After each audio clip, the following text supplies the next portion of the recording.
السلام علیکم ورحمۃ اللہ وبرکاتہ۔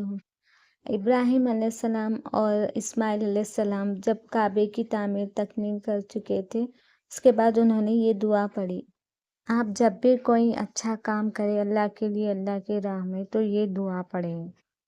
یہ میں اردو اور انگلش ترجمے کے ساتھ بتانے جا رہی ہوں۔ میرا ویڈیو انت تک دیکھیں، اچھا لگے تو لائک، شیئر، سبسکرائب ضرور کریں۔ یہ دعا آپ کو سورہ بقرہ میں مل جائے گی۔ اعوذ باللہ من الشیطان الرجیم۔ میں پناہ مانگتا ہوں اللہ کی شیطان مردود سے۔ I seek refuge in Allah from Satan the accused one۔ بسم اللہ الرحمن الرحیم۔ شروع اللہ کا نام لے کر جو بڑا مہربان نہایت رحم والا ہے۔ In the name of Allah, the most beneficent, the most merciful۔ ربنا تقبل منا انک انت السمیع العلیم۔